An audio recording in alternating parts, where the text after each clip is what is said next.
पत्थर में बदल गए। क्या है ये अविश्वसनीय घटना की पूरी सच्चाई? आखिर क्या हुआ था इन डकैतों के साथ और कौन सा भयानक राज दबाए बैठा है अंग्रेजों के ज़माने का ये ग्रेव टनल? ये जानने के लिए आप कहानी में अंत तक बने रहें। नमस्कार दोस्तों, मेरा नाम रणवीर है। साल 2005 में मैं अपने ननिहाल धवलपुरा गया हुआ था। उन दिनों मैं शहर में पढ़ाई कर रहा था, लेकिन गर्मियों के दिन थे तो ऐसे में मेरी छुट्टी पड़ गई थी, जिस वजह से मैं उन दिनों धवलपुरा यानी कि अपने ननिहाल घूमने के लिए चला आया था। वैसे तो यहाँ कोई दिक्कत नहीं थी, सब कुछ अच्छा था। यहाँ की ताज़ी हवा, दूर दूर तक खुला मैदान, चारों तरफ हरियाली और तो और सुबह और शाम लोगों की चहल पहल को देखकर यहाँ मुझे बहुत अच्छा लगता था। शहर में जहाँ एक दूसरे से लोग बातें करने से कतराते हैं, तो वहीं यहाँ पर ऐसा नहीं था। सभी में प्यार प्रेम और एक दूसरे से बात करने का सलीका बहुत अच्छा था, जो मैंने शहर में कभी नहीं देखा था। लेकिन हाँ, एक बात थी, शहर के मुकाबले यहाँ पर लाइट बहुत कम आती थी, जिस वजह से रात को मच्छर परेशान कर देते थे। नानी का गांव ठेठ गांव था, जिस वजह से लाइट ना के बराबर ही आती थी, जो कि शहर में ऐसा कभी देखने को नहीं मिलता था। लेकिन हाँ, जब लाइट चली जाती तो रात में भी लोग अपना बिस्तरा लेकर छत पर चले जाते, तो कुछ आंगन में बिछा लेते और फिर से दिन वाला माहौल बना देते, यानी कि सभी जागकर आपस में बातचीत करने लगते। लेकिन कुछ दिनों के बाद गांव में बिजली आनी ही बंद हो गई थी, क्योंकि गांव का जो मेन ट्रांसफार्मर था वो फूक गया था, जिस वजह से गांव में कुछ दिन बिजली नहीं आई। फिर इसी बीच मैं और मेरे मामा का जो लड़का था वो मुझे घुमाने ले गया, और जब हम दोनों गांव से दूर बने एक रेलवे ट्रैक के पास पहुंचे, तो मुझे वहां का नज़ारा बहुत ही अच्छा लगा। उस दौर में जब कोई भी ट्रेन पटरी से गुजरती थी तो उसे देखने की खुशी जो मिलती थी, वो आज के दौर में कहाँ है। अभी मैं और मेरा भाई, जिसका नाम नरेश था, जिसको घर में सभी नरुआ कहते थे, हम दोनों ट्रैक के सहारे चलते हुए काफ़ी दूर आ गए थे। अभी हम दोनों इधर उधर आपस में बात ही कर रहे थे कि तभी मेरी नज़र सामने खड़े कुछ पेड़ों की जड़ों पर पड़ी, जहां पर मैंने देखा कि बड़े बड़े पत्थर उन पेड़ों की जड़ों में जकड़े हुए हैं। पर हैरान की बात ये थी कि उन सभी पत्थरों की बनावट इंसानों की तरह लग रही थी, जैसे कोई इंसान उन पेड़ों की जड़ों में जकड़ा हुआ हो। और तभी मेरी एक नज़र एक सुरंग जैसी गुफा की तरफ गई, जिसके मुहाने पर हरी और सूखी हुई घास लटकी हुई थी, और मकड़ी के जाले ऐसे थे मानो वो जगह उनका घर हो। और तो और एक टूटी हुई पुरानी जंग खाई हुई रेल की पटरी भी उसी सुरंग के भीतर जा रही थी। देखने से ऐसा लग रहा था जैसे बहुत साल पहले इस सुरंग से कोई ट्रेन होकर गुजरती होगी। लेकिन असल वजह क्या थी, मुझे तो अभी कुछ भी मालूम नहीं था। अभी मैं उस दृश्य के बारे में देखकर सोच ही रहा था कि तभी नरेश ने बोला, अरे भाई क्या हुआ, चलना आगे और घुमा कर लाता हूँ तुझे। इससे पहले हम दोनों वहाँ से थोड़े और आगे बढ़ते कि तभी मैंने अपने मामा के लड़के से बोला, अरे नरेश यार वो देख, वो क्या है, वो पत्थर जैसा कुछ है, बड़ी अजीब तरह से उन पेड़ों की जड़ों ने उन पत्थरों को जकड़ा हुआ है क्या वो? अभी मैंने इतना ही कहा था कि तभी नरेश एकदम से बोला, अरे वो कोई पत्थर उत्तर नहीं है, वो आदमी है जो किसी समय में पत्थर बन गए थे। जब मैंने नरेश के मुंह से ये पत्थर में इंसानों को बदलने वाली बात सुनी, तो मैं चौंकते बोला, क्या ये क्या बोल रहा है तू? ये इंसान है? ये कैसे हो सकता है भला? ये इंसान पत्थर कैसे बन सकते हैं? कोई जादू थी क्या यहाँ पर? अब ये बात मैंने थोड़ी मजाकी अंदाज में बोली, जिसे सुनते ही नरेश बोला, अरे भाई मैं झूठ नहीं बोल रहा हूँ, ये बात सच है। इन सभी के बारे में पूरा गांव जानता है। और जो ये टूटी हुई पटरी है ना, इस सुरंग में जा रही है, ये बहुत सालों पुरानी अंग्रेजों के ज़माने की है। कहते हैं इस सुरंग में कई अंग्रेज भी मारे गए थे। नरेश की बातों को काटते हुए मैंने उससे सवाल करते हुए पूछा, अच्छा तो ये सब पत्थर कैसे बन गए? इस पर नरेश ने बताया कि दादाजी कहते थे कि ये घटना बहुत ही पुरानी है। कई जाने माने डकैत एक ट्रेन से खजाना लूटकर फरार हुए थे। कहते उन डकैतों ने उस ट्रेन में बहुत से लोगों की जान तलक ले ली थी। उन डकैतों के नाम से शहर, गांव और यहाँ तक कि बड़े से बड़े पुलिसकर्मी भी थर्राते थे। लेकिन जब ये खजाना लूटकर ट्रेन से फरार हुए तो वो इस सुरंग की तरफ चले आए। लेकिन उस रात उनके पीछे पूरी फोर्स पड़ी हुई थी। रात का वक्त था तो वो सभी डकैत सीधे सुरंग के अंदर छिपने के लिए चले गए और सारा खजाना अंदर ही छुपा दिया था। लेकिन शायद उस रात इनकी किस्मत खराब थी, क्योंकि जब सुबह हुई तो ये सभी इन पेड़ों की जड़ों में लिपटे हुए पड़े हुए थे और एक ही रात में वो सभी डकैत पत्थर बन गए। जब गांव वालों ने इन सभी को ऐसी हालत में देखा तो सभी के सभी दहशत में आ गए थे। और फिर उसके बाद धीरे धीरे यहाँ पर कुछ जानवर अपने आप ही आकर मर जाते, जिस वजह से लोग इस जगह को श्रापित मानते हैं और कोई भी रात के वक्त इस जगह से नहीं गुजरता है। दोस्तों, नरेश की ये सब बातें मुझे उस वक्त बेतुकी लग रही थी, लेकिन जब मैंने और भी ध्यान से उन पत्थरों को देखा तो मुझे एक पत्थर ऐसा दिखा जिसमें से एक कान जैसी आकृति उभरती हुई लग रही थी। और उसे देखते ही मैंने नरेश से बोला, अरे नरेश, वो क्या है?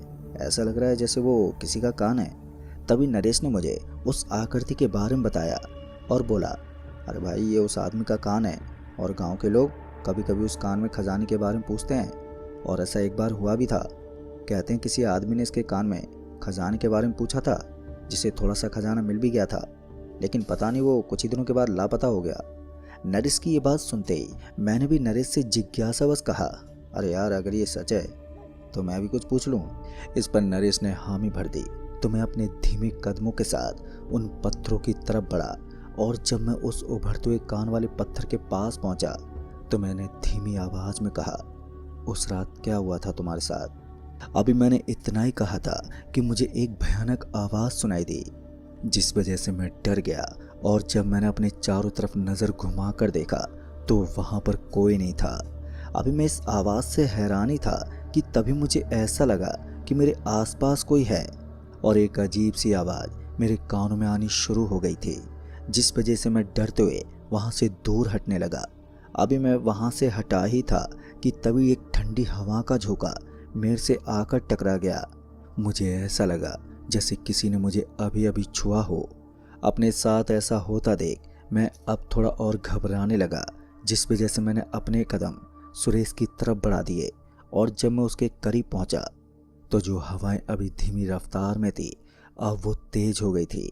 और उन हवाओं को तेज होता देख सुरेश ने मुझसे बोला, लगता है यार आंधी आने वाली है, चल घर चलते हैं। इधर अब शाम भी हो चुकी थी तो बिना देरी किए हम दोनों वहां से तेज कदमों के साथ सीधे घर चले आए। लेकिन घर पर आने के बाद भी अभी भी मेरे अंदर एक अजीब सी बेचैनी बनी हुई थी। वो बात अलग थी कि मुझे ना तो किसी का एहसास हो रहा था और ना ही कोई डर जैसा अब महसूस हो रहा था, पर मेरी बेचैनी का कारण वो आवाज़ और साथ ही उस वक्त मुझे वहाँ पर किसी की मौजूदगी का एहसास हुआ था।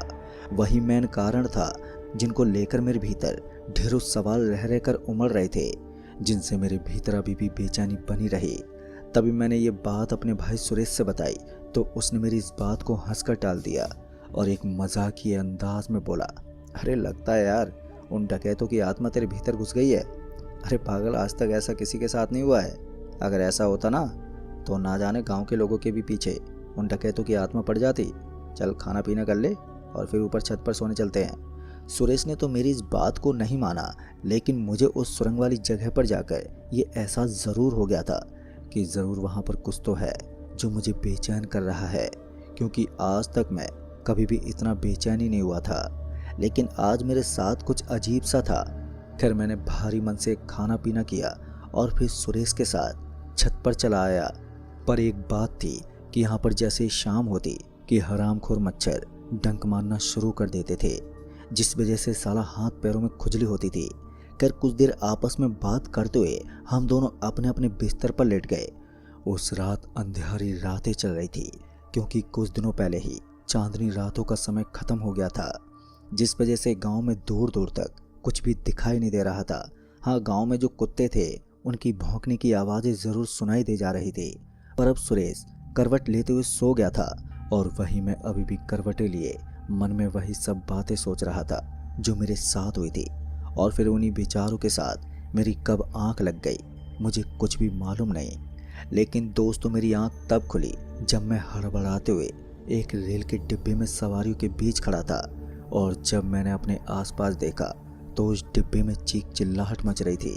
लोग एक दूसरे से कह रहे थे कि हमें बचा लो, हमें मत मारो, हमारे पास कुछ नहीं है। और जो कुछ भी है, ये गहने वगैरह ये सब ले जाओ और हमें छोड़ दो।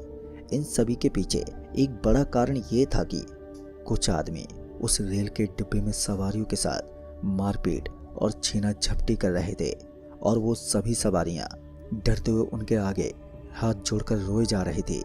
उन सभी आदमियों के हाथ में बंदूक और धारदार हथियार से मालूम पड़ रहा था कि वो सभी डकैत हैं जो इस डिब्बे की सवारियों को लूट रहे हैं। यही नहीं, उन डकैतों ने मेरे ही सामने एक हट्टे कट्टे आदमी की गर्दन धारदार हथियार से काट दी, जिस वजह से उस रेल के डिब्बे में खून की धार बहने लगी और उसी खून को देखते ही मेरे पांव फूल गए, यानी कि मेरा रोम रोम तक कपकपा गया था।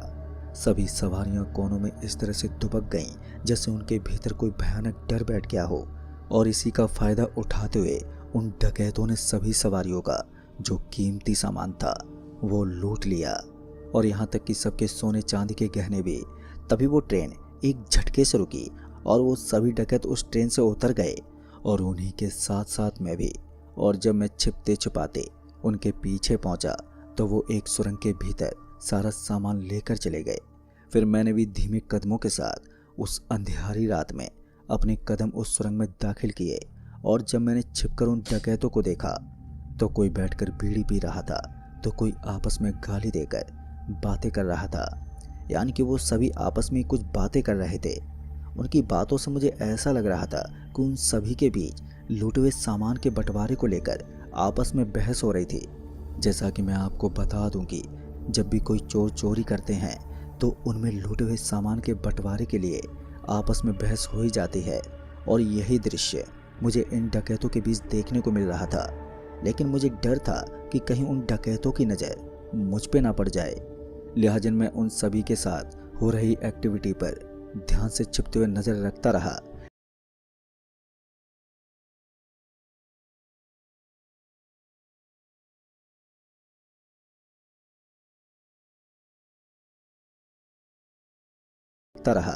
इससे पहले मैं कुछ और सोचता कि तभी एक चमगादड़ का झुंड भीतर से उड़ते हुए आया, जिन्हें देखते मैं एक पल के लिए घबरा गया और मेरी सांसें तेज हो गई, क्योंकि आज से पहले मैंने कभी भी चमगादड़ों को ऐसे एक साथ नहीं देखा था। जब वो चमगादड़ वहां से चले गए तब जाकर मुझे राहत मिली, लेकिन अभी भी मेरे सर पर उन डकैतों वाली मुसीबत बनी हुई थी। कर अभी तक तो सब ठीक ठाक था। वो सभी डकैत अभी भी वहीं अपनी जगह पर बैठे हुए आपस में बातें कर रहे थे। लेकिन दोस्तों, जैसे मुझे एक नींद की झप्पी लगी